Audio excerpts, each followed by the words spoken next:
everyone! Today I am making a video for those Filipinos who are interested to apply for a US tourist visa. And that's because 2 months ago when I posted a video about my mom passing her US tourist visa interview, a lot of people from the Philippines commented on that video and they asked different questions that I tried to answer to the best of my ability. But in this video, I am going to explain more about the US visa process. So for my subscribers who are native English speakers, I'm so sorry, this video is going to be in my language, Tagalog, because I can explain myself better to Filipinos in my own dialect, and so that they can understand me efficiently as well.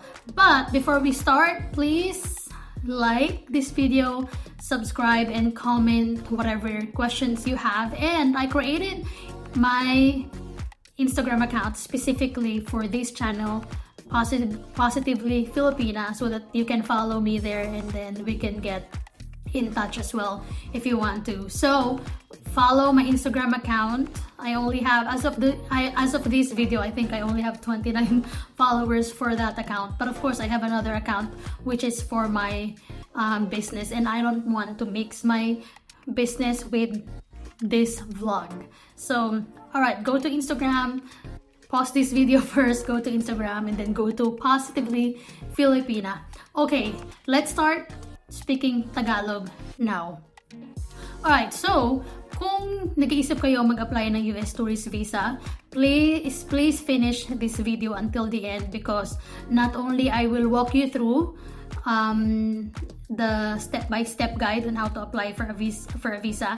Actually, the walkthrough that I'm gonna do for you is not exactly how I did it for my mom, because syempre hindi ko na mauulit yung application niya. But I will show you how to fill out this DS-160 form, what information you need to answer and all that.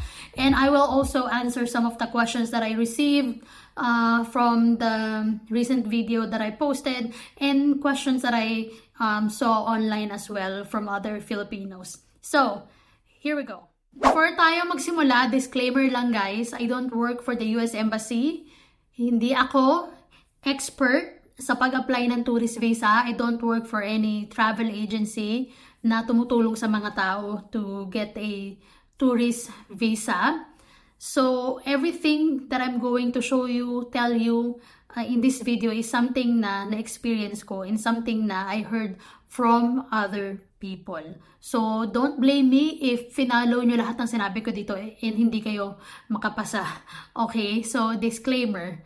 I am just an individual trying to help you out. Alright, so let's get started. So, ano ba yung mga steps kung paano mag-apply ng US visa? Tourist visa, to be specific. Actually, napakadali lang po. So, if you go to this website, andito na po sa website na to lahat ng gagawin mo. After mabasa mo yung mga nandyan, itong mga steps na nandito sa baba is nandito rin naman sa website na to. Pero, yun, check out this website, which is something na pupuntahan din naman natin. And then, generate MRV and pay your US tourist visa fee sa bank or online. So, either pumunta ka sa RCBC or magbayad ka sa online bank through PesoNet. Ang payment is 11,100 pesos. So, I'm not sure if nagbago na yan because pataas ang conversion ng dollar. And then, complete the DS-160 form and then print the DS-160 confirmation page. Actually, ang ginawa ko is kinumpleto ko muna itong DS-160 bago ako nagbayad for the US tourist visa fee. So, it's up to you if you want to do the DS-160 first or magbayad ka muna. Pero, actually, I suggest na kumpletuhin mo muna yung DS-160 para at least kumpleto na yung DS-160 mo before ka magbayad. Just to make sure lang na hindi magbago yung isip mo na mag-apply ng tourist visa. And then after ng DS-160 form, mag-create ka ng profile account sa CGI portal. Doon mo ilalagay yung MRV receipt number, and then doon ka na makakapag-schedule ng appointment. And then yung last step is of course yung visa interview mo. So, later ipapaliwanag ko sa inyo kung ano ba yung mga dapat mong dalhin on the day of your visa interview. So let's go to this website so I can walk you through. Okay, so this is the website. So if you go to this website, makikita mo na talaga lahat. 'Di ba? Nandito yung overview, how to apply, blah blah blah, and then step 2, and then step 3, and then step 4, which is yun yung diniscuss ko naman kanina lang din. 'Di ba? So, eto nga. So, of course, tourist visa yung a-applyan mo, 'di ba? So, ang tourist visa ibig sabihin magtutourist ka lang, magtutour ka lang, magro-roam around ka lang sa US, bibisita ka lang, hindi para magtrabaho ka. Tourist visa yun. Ngayon, kung gusto mo maging student sa US, mag J1 visa ka, or kung gusto mo magtrabaho, kumuha ka ng work visa. So, tourist visa is only for people na mag-i-stay lang sa US para mag-visit either your family or friends, or for vacation lang. Maximum stay is 6 months. Okay, so once you have determined the correct visa type, which is in this case, tourist visa yung gusto mong piliin, ayun na nga, babayaran mo na yung visa fee. So, like I said earlier, either bayaran mo na muna yung visa fee, or gamitin mo yung, or mag-fill out ka na ng DS-160. So, ang ginawa ko nga is, nag-fill out muna ako ng DS-160 bago ako magbayad. So, puntahan natin yung visa fee page. So, pagpunta mo dyan, dito mo malalaman yung mga information na you need to know. So, sabi dito, visa applicants, including children, are required to pay a non-refundable, non-transferable visa application fee, sometimes referred to as the MRV fee, before applying for a non-immigrant visa. So, ibig sabihin, pag nagbayad ka na, kahit makapasa ka man o hindi nila i-refund yung bayad mo sa tourist visa. And hindi mo rin pwedeng i-transfer kahit kanino. Like for example, nag-schedule ka ng September 10 and then biglang nagbago isip mo, ayaw mo na palang pumunta na US, ayaw mo na mag-tourist visa, hindi mo siya malilipat kahit kanino. So non-refundable and non-transferable. So before applying for a non-immigrant visa, before applying for a tourist visa, kailangan mo muna magbayad bago ka makapag-schedule ng interview mo. The visa application fee must be paid whether a visa is issued or not. The type of visa for which you apply determines the fee amount. So, yun nga, for tourist visa, as far as I know, 11,100. So, nandito pala yung exchange rate. So, ngayon, 60 pesos is to $1.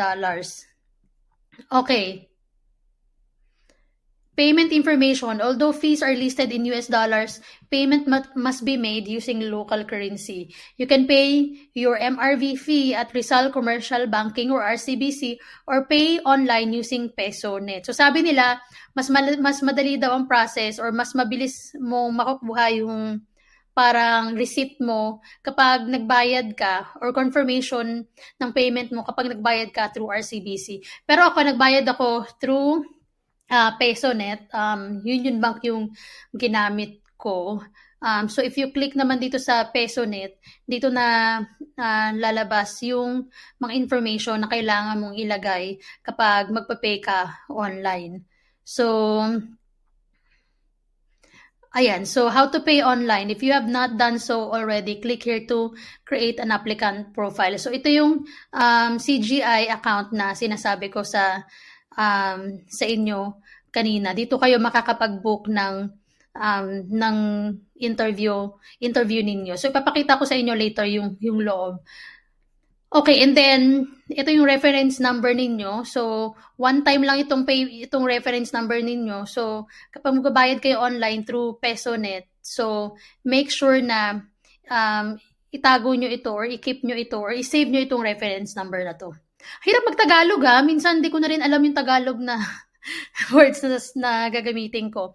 So sabi nga dito, you must correctly enter the reference number when making your online fund transfer in PesoNet participating banks. This will also serve as your receipt number in booking your appointment. So ito na pala yung pinaka receipt number nyo. Kaya kailangan nga itago ninyo ito. Kasi pag mag-i-schedule na kayo ng interview ninyo, ito yung gagamitin ninyo na confirmation na nakapagbayad na kayo.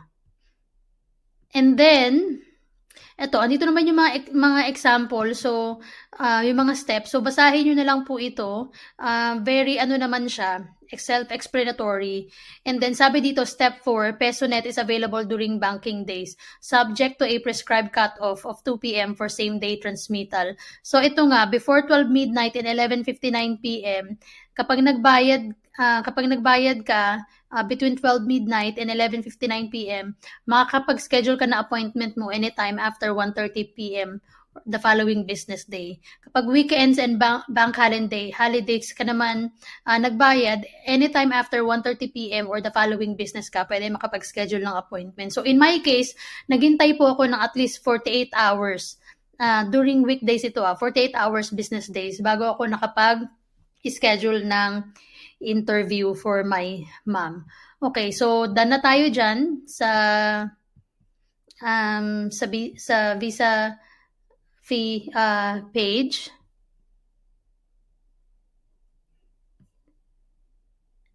And then, okay, itong bank and payment options, ano bang nakalagay dito? Hindi yata yung pinuntahan natin kanina.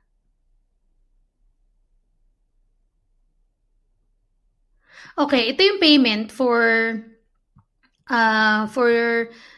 the tourist visa application, $185.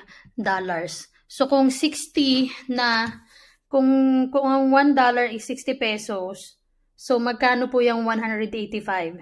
So 185 times 60, yun, 11,100 nga po. So ayan, go to this page as well so you can read more information. And then, ayun nga, after mong magbayad, mag-fill out ka na ng DS-164 mo. So, ito yung link na i-click mo.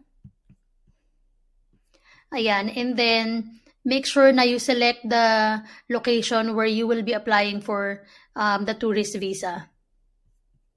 So, if you're from the Philippines, nasa Manila yung embassy, so pupunta ka sa... Hanapin mo yung letter P. Mali. Philippines, Manila. And then, enter the code as shown. So, X4 5KU. And then, this visa application will ask you to upload a digital photo of yourself. So, at the end of this visa application or yung form na fill out nyo, mag-upload kayo ng photo. Ito yung standard guide. So, i-click nyo lang yan and then makikita nyo dito yung standard. Ayan. So, your photos or digital images must be in color, size such that the head is between 1 inch and 1/3/8 inches or kung ano yung nakalagay dyan. Taken within the last month to reflect your current appearance. Taken in front of a plain white or off-white background. Taken in full face view directly facing the camera with a neutral facial expression and both eyes open. Taken in clothing that you normally wear on a daily basis. Uniform should not be worn in your photo except religious clothing that is worn daily. Do not wear a hat or head covering that obscure the hair or hairline unless worn daily for a religious purpose. Your full face must be visible and the head covering must not cast any shadows on your face. Headphones, wireless hands-free devices, or similar items are not acceptable in your photo. Eyeglasses are no longer allowed in new visa photos. Blah, blah, blah. So, if you're wearing eyeglasses, remove mo muna, except in rare circumstances when eyeglasses cannot be removed for medical reasons. Ayan. So, read this requirement so that you know kung anong klaseng photo ang kailangan yung i-take. Actually, ang ginawa ko, ako na lang yung nag-take ng photo sa mama ko and then nilagay ko yung photo niya sa Canva and then ni-remove ko yung background, pinilitan ko yung background ng photo niya. Nilagyan ko ng white plain na background. So, kung technical ka, kung kaya mo naman na picture ng yung sarili mo tapos i-edit mo na lang using Photoshop or Canva, mas okay kasi mas madali. Hindi mo na kailangan kumuha ng digital copy ng 2x2 picture mo. Pero, actually, pagpunta mo pala sa sa embassy the day of your interview, which is hindi ko pala nabanggit kanina, is bukod sa DS-164 mo at saka sa passport mo na dapat may validity, I think 6 months validity yata. Hindi ko na sure. I-check nyo na lang online. So, bukod dun sa passport and DS-160 nyo, kailangan nyo rin pala magdala ng 2x2 pictures. So, ito, if you're applying for an immigrant visa using Form DS-260, you must provide 2 identical photos at your immigrant visa interview.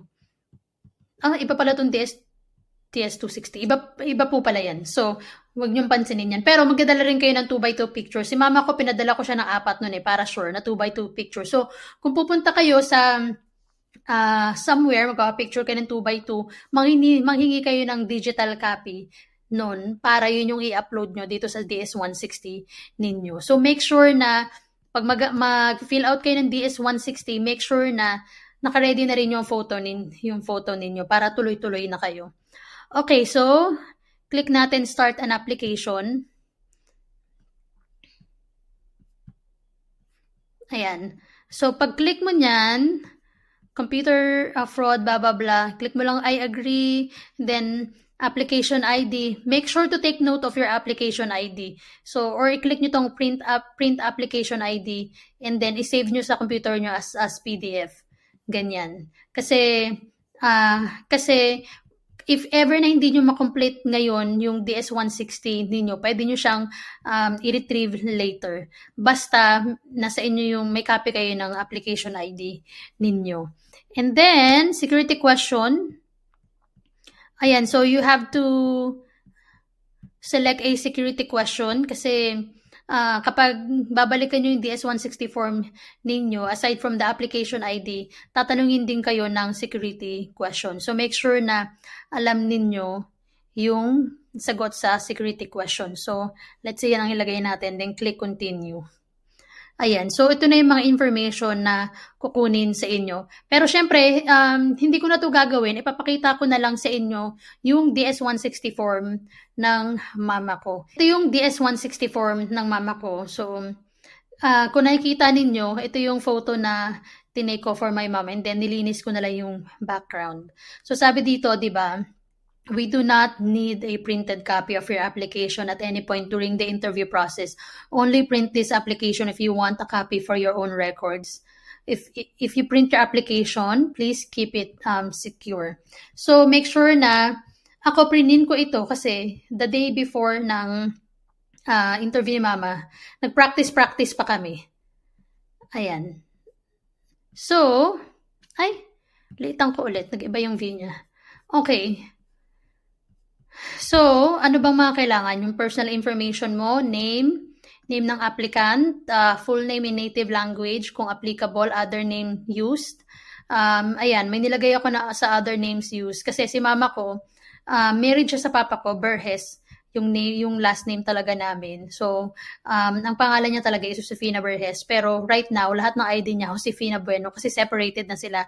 And ayaw na niya gamitin yung last name ng papa ko. So, lahat na ng papers niya, even yung passport niya, Josefina Bueno na yung nakalagay. Telecode name use or no? Actually, I'm not sure what that is. Sex, female, marital status, married, date of birth, yan, kung ano yung birthday niya, place of birth, country or region of origin, Philippines. Do you hold or have you held any nationality other than the one indicated above o nationality? So it's basically asking kung maiba ka pa bang nationality other than being a Filipino. Are you a permanent resident of a country, region other than your country, region of origin? So kung meron ka pa daw ibang residency or permanent residency other than the Philippines. So, no kay mama kasi sa Philippines lang naman talaga siya ever since bata pa siya. So, kung may national identification number ka, US Social Security number, US taxpayer ID kung meron ka, and then home address. So, ilalagay niyo yung home address niyo dyan. And then, postal zone, zip code, Country, region, same mailing address, nilagay ko yes. Primary phone number, lagay niyo yung phone number niyo. Secondary phone number, work phone number, nilagay ko does not apply. Do you have any additional phone numbers? No. Email address, so nilagay ko yung email address ko. Dahil nga si mama matandaan na hindi na siya techie, wala nga siyang email address. Lagi nga niya nakakalimutan yung password ng Facebook niya, email address pa kaya. So email address ko na yung nilagay ko since ako rin naman yung nag-fill out ng DS-160 niya.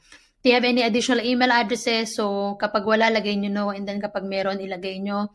Do you have a social media presence? So, actually, bago ito. So, before, kasi nag-apply din ako ng US visa, tourist visa, around 2018. So, nung time na yun, wala pa tong social media presence na yan. Ngayon, nagbago na siya. So, ayan, social media platform, nilagay ko Facebook and then yung pangalan niya sa Facebook and then kung ano pa yung iba, nilagay ko rin yung TikTok niya and then passport or travel document type, nilagay ko regular and then passport travel document number, ito yung number sa passport niya. Passport book number does not apply, wala namang ganun. Country or authority that issued passport travel document, Philippines. City were issued, Antipolo, and then country, region were issued, Philippines, and then yung issuance date and then yung expiration date. Ngayon, ito na yung travel information. Okay, ito pala yung travel information na iniisip ko kanina. So, yung Q&A kasi, nasasagutin ko for you guys, na-record ko na before ako nag-record nito. So pag pinaroon nyo yung latter part nitong video na to, makikita nyo na meron akong nakalimutan. So ito nga pala yun, travel information yung nakalimutan ko, which is very good. So ang question ng iba is, kailangan ba ng travel history? So sabi nila, kailangan daw ng travel history. Sabi ng iba, kailangan daw ng travel history kapag mag-apply ka ng tourist visa. And I'm not sure if that is 100% true. Yung iba, nagka-travel sila ng Europe, Australia, Japan. Yung iba, na-approve. Yung iba, hindi rin man na-approve. So, hindi rin talaga natin alam kung kailangan ba talaga ng travel history or not. Kasi yung dalawa kong parents, si mama wala naman siyang travel history. Never siya nakapag-travel outside the country. And yung papa ko naman, nung nag-apply siya nung 2019, nakapasa rin kasi siya, meron siyang travel history, pero hindi talaga siya for travel.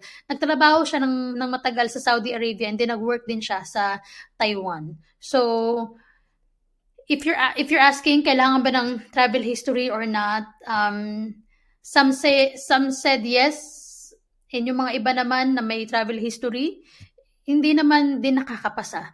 So, I don't think na kailangan talaga ng travel history. Well, I think makakadagdag ito sa credibility mo, pero ang pinakatitingnan talaga nila is yung ties mo sa Pilipinas.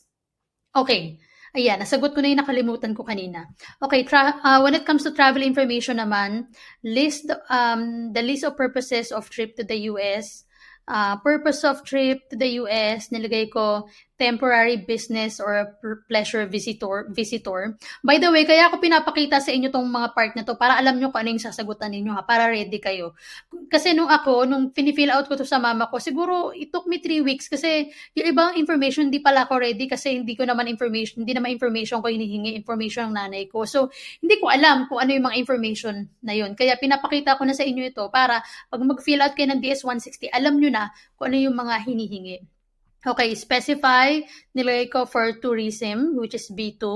Have you made specific travel plans? Nilagay ko no, kasi wala pa naman talaga specific travel plan si mama. And then yung intended date of arrival, hindi naman talaga ito yung pinaka-specific travel plans namin. That may change. So, wag nyo nang pag-isipan wag nyo nang i-overthink yung intended date of arrival. Basta kung ano yung date na you estimate na gusto nyo makapunta ng US go. And also, wag muna kayo magbubook ng ticket kasi hindi naman sure kung makakapasa kayo o hindi. Wala naman pakialam yung US immigration kung meron kayong ticket o hindi. Intended length of stay in US, nilagay ko 1 month para naman kapanipaniwala, 'di ba? Na alam nila na okay, so magtatagal siya ng konti to visit the States. Address while you were staying in the US, yung address ko kasi ako yung bibisitahin niya. Person or entity paying for your trip. So, nilagay ko other person kasi hindi naman talaga yung mama ko yung magbabayad. So, nilagay ko lang kung ano yung totoo. Person paying for your trip, nilagay ko Christy Yoder, which is ako. And then telephone number ko, and then email address ko, and then relationship to you, nilagay ko child. And then nakalagay, is the address of the party paying for your trip the same as your home? Nilagay ko no, kasi hindi naman kayo magkasama sa bahay. And then yung payer's address, yung address ko. And then, are there other persons traveling with you? No. Have you ever been in the US? No. So, syempre dito sa are there other persons traveling with you? Kung may mga kasama ka na ibang family members, syempre ilalagay mo yes. Have you ever been in the US? No. Kung nakapunta ka na ng US, ilagay mo yes, syempre kung renewal na ng visa itong gagawin mo. Pero I'm sure since nanonood ka ng video na to, you've never been in the US. Have you ever been issued a US visa? No. Okay, have you ever been refused a US visa or been refused admission to the United States or withdrawn your application for admission at the port of entry? Nilagay ko no kasi nga hindi pa nakakapag-apply ng visa si mama ko. Pero may mga ibang tao na na-refuse sila ng US visa. Have you ever been refused to a US visa? So, ilagay nyo dito, yes. Kasi kung ito na yung second time nyo na mag-a-apply kayo kasi before na-refuse kayo, so ilagay nyo yes. Has anyone ever filed an immigrant petition on your behalf with the United States Citizenship and Immigration Services? Nilagay ko no kasi wala naman pending na application si mama. Okay, and then US contact information, yung contact ni mama sa US, which is ako, contact person name in the US, yung name ko, organization name in the US, yung name ng company ko or business ko, relationship to you, nagay ko, relative, and then yung address ko, US contact address, phone number, and then email address. Okay, ito na, yung family information. So, dito ako natagalan, guys, kasi nga, si mama ko, hindi na rin niya alam yung date of birth nung parents niya, and so, kailangan pa namin magtanong sa tita ko. Kasi nga, di ba, matatanda na sila. So, hindi na rin nila matandaan. So, tatanungin dyan yung surname ng father, nung applicant, given name, date of birth, is your father in the US? Nilagay ko no. Mother's surname, mother's given name, mother's date of birth, and is your mother in the US? Nilagay ko no. If ikaw yung nag-a-apply tapos yung father mo or yung mother mo nasa US, syempre ilalagay mo yes. Do you have any immediate relatives not including parents in the US? Nilagay ko yes kasi nga ako yung nandito sa US, yung anak. So, relative name, Christy Yoder. Relationship to you, child. Status, nilagay ko US legal permanent resident since hindi pa ako citizen. Spouse full name, yung name ng papa ko. Spouse, date of birth. November 29, 1953. And then, bakit ko pala minention yun? Dapat hindi.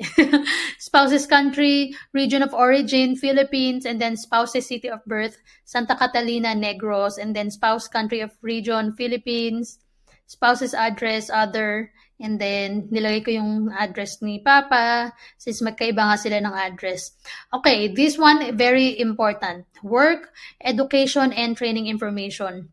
Tatanungin ka ng iyong occupation, nakalagay primary occupation. Nilagay ko not employed kasi hindi naman talaga siya nagkatrabaho pa. Ang ginagawa lang ni mama is meron siyang mga maliliit na rental apartment na pinapaupahan niya. So, make sure na kapag hindi ka employed, ilagay mo dito, explain. Nilagay ko, I have apartment rentals. So, para alam nila na, okay, so may business nga siya, so may rental apartment siya. Kahit paano, may babalikan siya sa Pinas. Where were you previously employed? Nilagay ko yes, and then yung company name niya, and then yung address, and then telephone number, job title, and then supervisor's name, supervisor's given name, employment date, and employment date from and to, and then briefly describe your duties. So, ayan. So, nagtrabaho kasi si mama as a massage therapist. So, nilagay ko dyan yung description. Have you attended any educational institutions at a secondary level or above? No, kasi hindi naman nakapagtapos si mama. Do you belong to a clan or tribe? No. Provide a list of languages you speak. So, nilagay ko yung languages, Tagalog and Bisaya, kasi yun yung languages na kaya niyang kaya niya magsalita, kaya niyang sabihin. Wala na guys, bali-balik ko na yung Tagalog ko.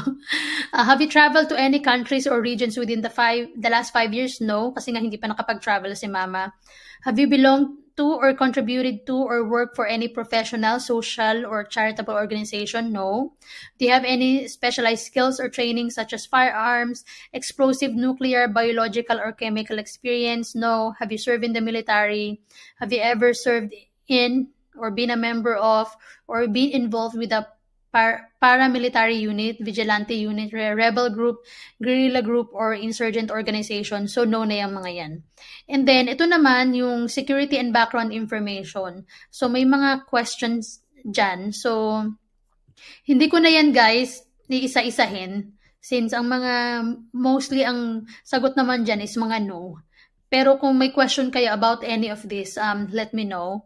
And then, after nitong security and background information, andito na yung prepare of application. So, may question na, did anyone assist you in filing out this application? So, nilagay ko yes kasi ako naman talaga yung nag-aasikaso ng DS-160 niya. Preparer surname, Rioder. Preparer given names, Christy. Organization name, Smart VAs. Street address, yung address ko. And then, relationship to you, daughter. So, kung makikita nyo, very consistent naman yung mga details na nilagay ko dito na ako yung anak, ako yung magpa-fund, and then sino ba yung nag-prepare nitong DS-160 na form. Alright. So, again guys, ito nga yung DS-160 form. So, ito yung itsura kapag mag-fill out na kayo. So, makikita nyo dito yung sa gilid, yung mga information na hihingiin, yung travel history, travel companions, previous US travel, address and phone, passport, US contact, family, work, education, security, and background, which is yun yung pinakita ko sa inyo kanina. Hindi kasi ako makapag-next without filling out this information. Kaya yung form na lang ni Mama yung pinakita ko sa inyo. Pero at the end, may nakalagay na button doon na save or finished. And then after nyan, yun na, kapag nakabayad na kayo, pwede na kayong mag-schedule ng interview ninyo. Okay. Ano pa ba ang mga nandito? So, yun nga, di ba yan ay step 3, complete the DS-160 form. And then after nyan, step 4, nakalagay, you will need to create a profile in our system. So, click nyo itong link na yan and then fill out nyo lang yung mag-register lang kayo. So, ipapakita ko na sa inyo kung ano ang itsura. So, as you can see, meron na akong account. Ito yung account na ginawa ko for my mom.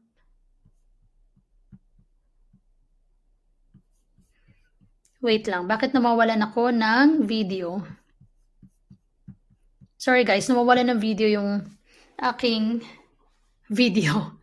So, kung makikita ninyo guys, sa gilid nakalagay, first available appointment is Tuesday, October 22, 2024. So, ano pala ngayon? July 7. So ibig sabihin, kung mag-a-apply kayo today, October, almost last week pa na October, yung schedule na makukuha ninyo. So, ilang months yan? So, July 7, so August 7, September 7, and then October 7. So, more than 3 months, guys. So, if meron kayong plans to visit the States and meron na kayong date, so, mag-schedule na kayo agad-agad para hindi kayo maubusan ng schedule. Okay, so, create an account, pero since meron na akong account, maglalagin na lang tayo para makita nyo na kung ano yung nasa loob. Madali lang naman guys, gumawa na account. If i-click ko yung new user, ito yung lalabas. Email, first name, last name, password, and confirm password.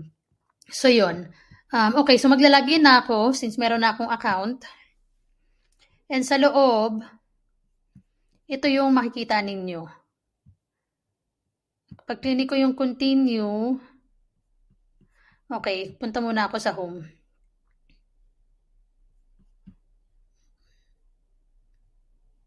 Okay. Yun nga, kapag nakabayad na kayo, kompleto na yung DS-160 ninyo, dito kayo pupunta. So, nakalagay dito, attention, please note, it is vital that you provide the valid and correct DS-160 confirmation number when you schedule an appointment. So, this is actually the reason why finil out ko muna yung DS-160 before ako nagbayad. Kasi even if bayad ka na, hindi ka pa rin makakapag-book kapag wala ka pang DS-160. Kaya if I were you, unahin nyo muna yung DS-160 bago kayo magbayad. Para sure talaga na ready kayo sa mga information na kailangan. Kasi baka mamaya magbago yung isip ninyo, di ba? Okay, if the confirmation number is invalid or incorrectly entered, you will not be admitted to the interview and you will be required to book a new appointment. Kaya nga, di ba sinabi ko sa inyo, pag gagawa kayo ng DS-160, kapag mag-fill out na kayo, save nyo yung application ID. When applying as part of a family or group, make sure that each applicant has correctly provided their individual DS-160 confirmation number when scheduling their appointment. So, I have no experience, guys, sa pag-apply as a group or as a family. Pero based on this, each individual is dapat meron DS-160 confirmation number. And then, pwede kang mag-request ng group schedule. So, sabay-sabay kayong i-interviewin, pero individual din naman kayong tatanungin. So, yung sa iba, kapag in-interview sila, yung family or group, minsan may isa lang na parang spokesperson dun sa group yung tatanungin, magsasalita, pero meron din ako narinig na lahat din sila tatanungin.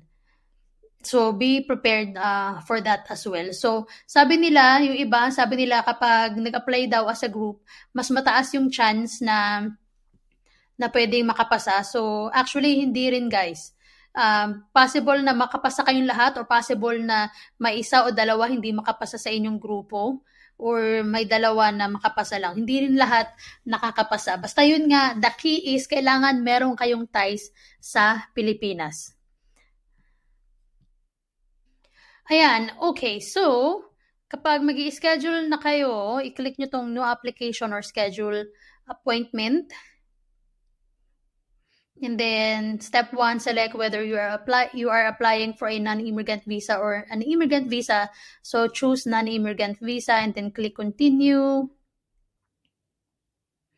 And then, please select a visa category that applies to you. So, business and tourism dapat. Continue. Okay, so either of the two, either B1 or B1, B2 yung inyong piliin. So, I think for my mom, pinili ko B1, B2. So, click nyo continue. I have been blocked daw. Possibly because meron na akong account dito before. So, baka na-detect nila. So, I'm sorry guys, hindi ko mapapakita sa inyo yung part na yan. But if follow nyo lang yan, try nga natin ulit.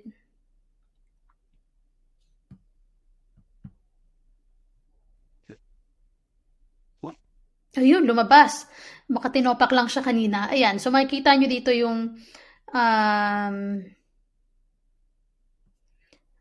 as far as I know, ako yata, ayun, if-fill out nyo to, yung mga nandito, since naka-fill out na siya since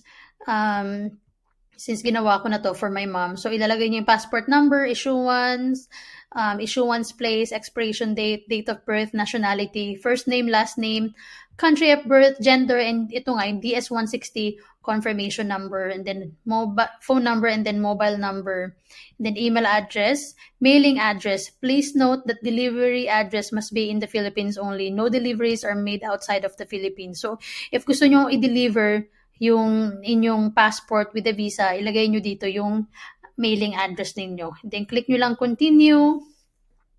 Oh, sana hindi ma-block. Okay. Add by name or add existing applicant if you have a group, blah, blah, blah. So, wala naman. So, continue lang ako.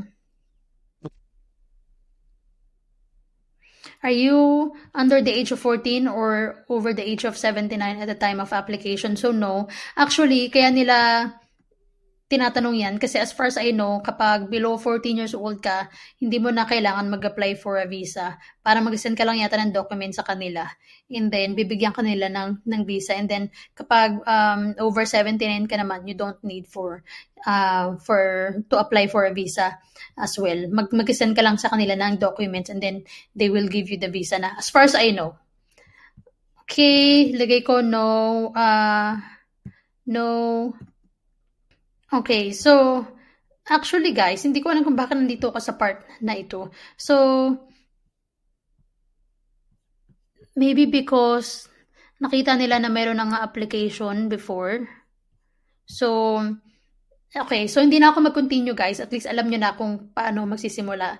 Baka mamaya iba na pala itong ginagawa ko since meron ng application si mama. Baka akala is gusto nang i-renew. So, i-answer nyo lang yung mga tanong na nandyan. It's answerable by yes or no lang naman.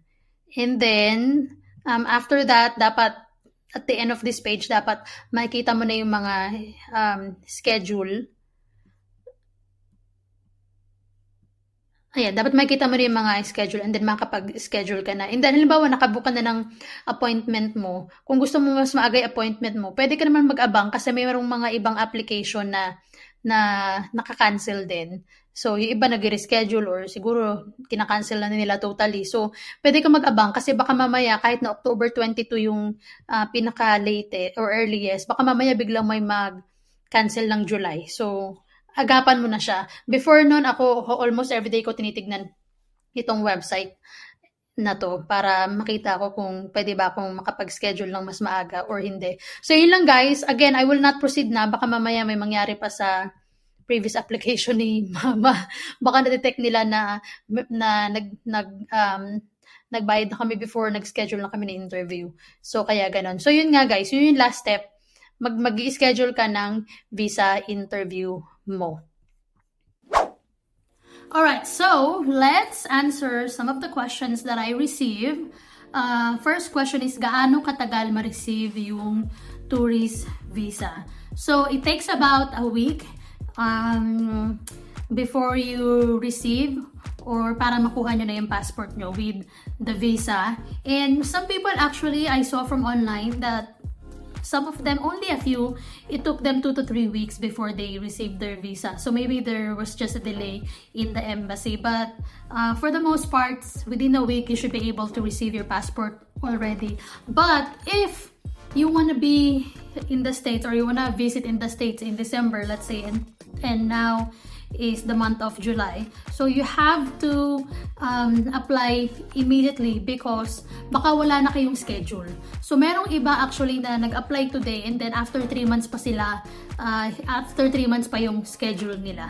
So I actually just checked earlier, diba? So nakalagay doon October na yung latest na schedule for interview. So make sure na you fill out all the necessary documents, yung DS-160 in advance before your travel date because it may take some time really to book an appointment or to look for an earlier appointment. Okay, next question is, ano ang dadalhin ng mga documents?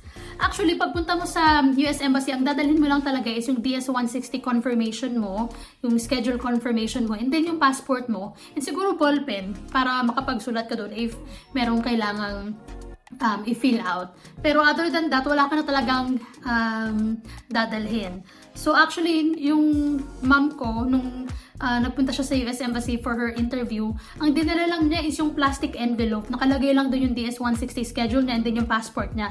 And then, no need for show money, no need for bank statements or any documents. Yes, you can prepare those things if you want peace of mind, para ready ka lang if that will give you confidence and peace of mind. Pero the embassy, the head of the embassy actually said that they don't really ask for those things. And if ever man na merong silang hingiin na documents from you tas hindi mo dala, they will give you a chance naman to send that document to them. Hindi ka naman nila ibabagsak because wala kang dala na document. But again, no need for show money, invitation letter, sponsorship letter, no need for that for if you're only applying for a US tourist visa.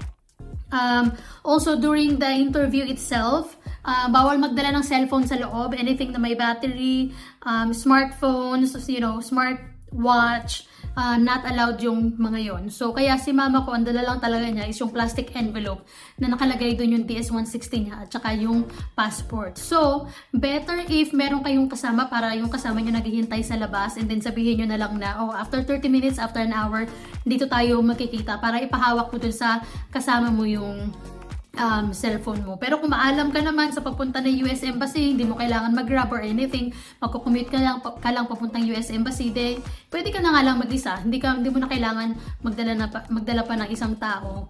Makakapunta ka ng US Embassy mag-isa and makakauwi ka without a problem, without your cellphone. So, bawal ang cellphone sa loob. Merong mga tao sa labas na magbabayad ka sa kanila, I think 200 or 300 yata.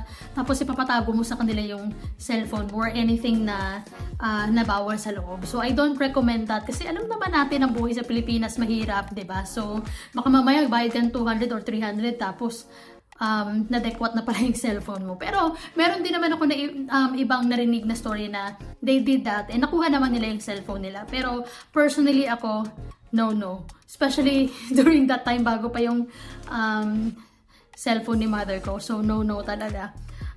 Okay, lahat ba ng seniors nakakapasa? Hindi po. Hindi lahat ng senior nakakapasa. Actually, nung 2 weeks before interview ng mama ko, meron akong friend na nandito rin sa US na nag-apply ng US visa yung mama niya. Tourist visa din. And as far as I know, nasa 70 or 72 na yata yung mama niya. Hindi siya nakapasa. I'm not sure kung bakit hindi siya nakapasa or anything.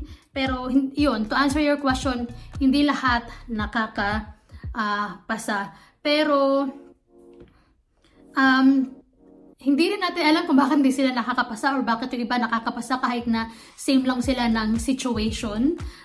Pero during the interview kasi doon talaga nila malalaman kung nagsasabi ka ba ng totoo. Titignan nila kung yung sagot mo ba is same with your DS-160 or even if during the interview tama naman yung sagot mo pero nagpakita ka na parang may doubt ka or hesitation, magiging red flag yun sa kanila.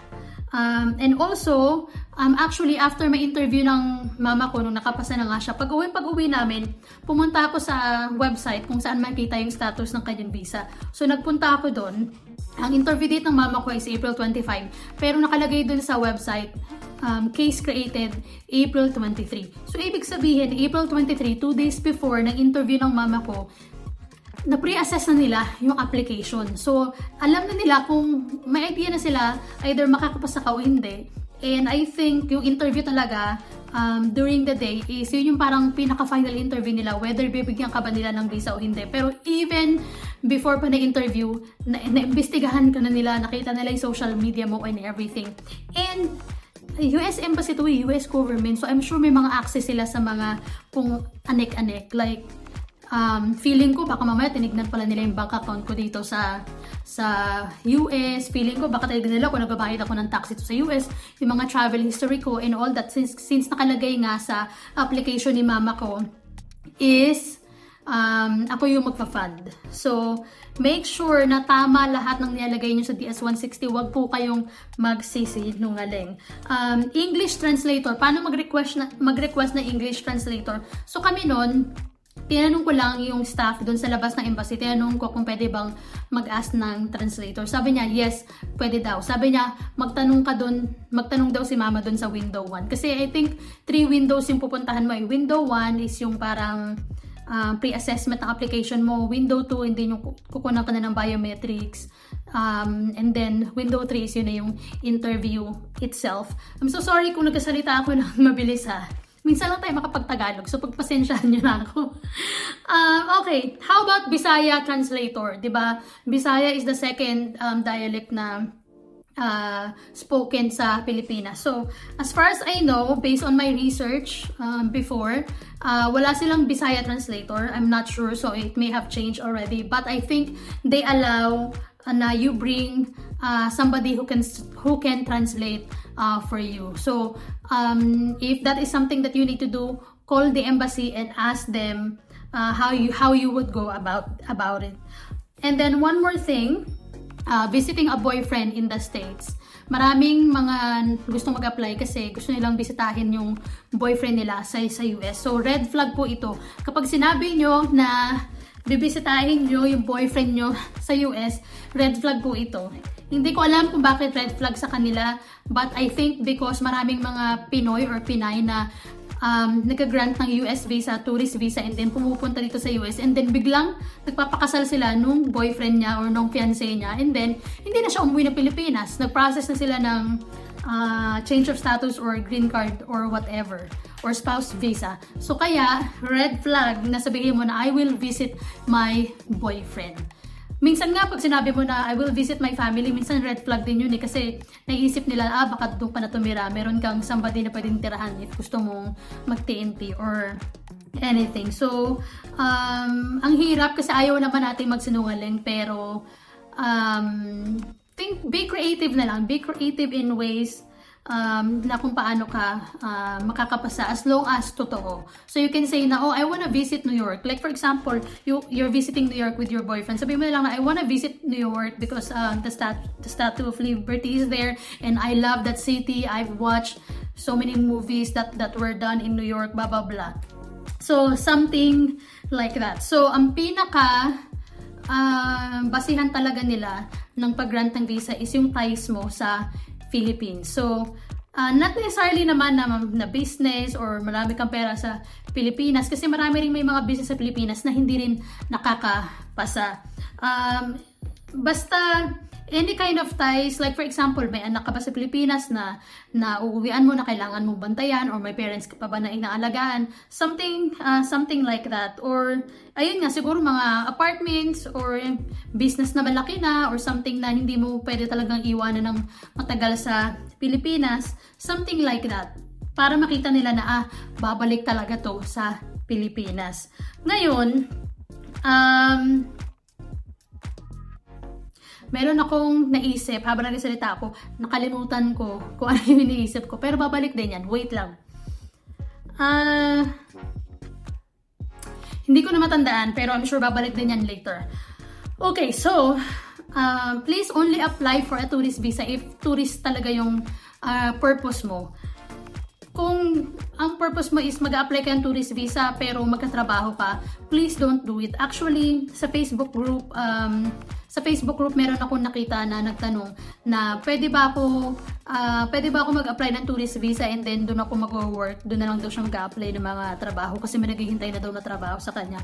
Please don't do that po. And that's the reason why mahigpit ang US Embassy because of people like this na ginagamit yung tourist visa sa pagtrabaho or pagkuha ng green card pagdating nila sa States. Please don't do that po kasi maraming tao ang naapektuhan. So if you want to work in the US, follow the right procedure po. Mag-apply po kayo ng student visa. Isang pathway din yan para makapagtrabaho kayo sa States. Or mag-apply na kayo ng work visa. Kung may nahanap man kayong employer sa US, sabihan nyo yung employer nyo na i-sponsor kayo. Mas madali po yun na route. Kasi kapag yun ang ginawa, yun nag-tourist visa kayo tapos nagtrabaho kayo dito na ng under the table, wala rin po kayong peace of mind. Kasi unang-una, hindi kayo makakuha ng driver's license kasi wala kayong social security number. Diba? Hindi kayo makakuha ng USID kasi wala kayong social security number, wala kayong benefits na makukuha dito sa US kasi wala kayong social security number, wala kayong peace of mind. And ayaw naman po natin, di ba, na nandito nga kayo sa US pero wala kayong peace of mind, tuliro kayo palagi. So ano pong klaseng buhay yun, di ba? And also, marami ako na naririnig na binabarat ng mga employer dito yung mga tao na TNT, yung mga illegal na nandito. So ayaw naman po natin ng ganun, di ba? So sa lahat ng bagay, kahit ano pa yan, US visa man yan or anything, gawin po natin yung tamang pamamaraan. Okay, so I think yun lang naman ang gusto kong sabihin in this video. If you have any questions, feel free to comment below. I hope na marami kayong natutunan sa video na ito. I tried my best to explain kung ano yung mga dapat nyong gawin. So I really hope na meron kayong natutunan. Thank you so much and good luck. Good luck po and God bless sa inyong application. Thank you!